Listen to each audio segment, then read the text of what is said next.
क्या आप जानते हैं कार्तिक मास में किया गया सिर्फ एक स्नान भी हजारों यज्ञ और दान के बराबर फल देता है। जी हाँ दोस्तों, शास्त्रों में कार्तिक मास को सभी महीनों का राजा कहा गया है। इस पवित्र महीने में किया गया स्नान, दान और पूजा पाठ इंसान के सारे पाप मिटा देता है और जीवन में सुख समृद्धि और भगवान विष्णु की असीम कृपा लेकर आता है। इसलिए कार्तिक स्नान को सबसे बड़ा पुण्य कार्य माना जाता है। आज की इस वीडियो में हम विस्तार से जानेंगे कार्तिक स्नान कब से कब तक किया जाता है, इसकी सही विधि और 5 नियम क्या हैं, कार्तिक व्रत और दान का महत्व और इस पवित्र महीने में किन बातों का ध्यान रखना चाहिए। तो चलिए बिना देर किए हुए शुरू करते हैं। कार्तिक स्नान कब से कब तक। कार्तिक स्नान शरद पूर्णिमा से शुरू होकर कार्तिक पूर्णिमा तक यानी पूरे 1 महीने तक किया जाता है।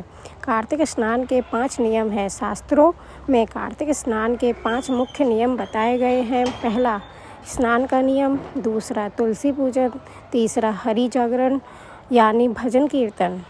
चौथा, दीपदान और 5वां, उद्यापन। स्नान और पूजा विधि। सुबह ब्रह्म मुहूर्त में उठें और ठंडे जल से स्नान करें। स्नान के बाद तुलसी माता और पथवारी की पूजा करें। पूजा में जल, फूल, तिलक और प्रसाद अर्पित करें। तुलसी जी की परिक्रमा करें और फिर कार्तिक माह की कथा सुनें या अध्याय पढ़ें। इसके बाद भगवान श्री हरि का भजन कीर्तन करें। स्नान और पूजा के बाद सूर्य देव को जल अर्पित करें और शाम को तुलसी माता के पास दीपक जलाना ना भूलें। इसमें व्रत करने के 3 तरीके बताए गए हैं। पहला, पूरे महीने फलाहार करना। दूसरा, पूरे महीने एक समय अन्न लेना। और तीसरा, केवल मुख्य दिनों पर व्रत करना जैसे एकादशी, गोअष्टमी, रामनवमी और कार्तिक पूर्णिमा। दान और दीपदान का महत्व। कार्तिक मास में दान को विशेष महत्व दिया गया है। इस महीने अन्नदान सबसे बड़ा दान माना गया है। साथ ही दीपदान करना भी अत्यंत शुभ है। तुलसी माता, भगवान विष्णु के मंदिर, पीपल या केले के पेड़ के पास और अपने घर के मंदिर में दीपक अवश्य जलाएं। भगवान विष्णु ने स्वयं कहा है कि कार्तिक दीपदान करने वालों को धन समृद्धि की कभी कमी नहीं होती है। कार्तिक पूर्णिमा और उद्यापन।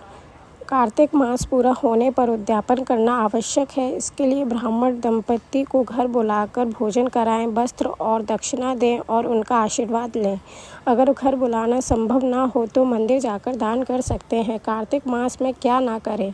इस महीने दाल का सेवन ना करें, शरीर पर तेल की मालिश ना करें, प्याज, लहसुन, मांस और शराब का सेवन ना करें, झगड़ा, निंदा और बुराई से दूर रहें और शास्त्रों के अनुसार कार्तिक मास में जमीन पर ही सोना चाहिए।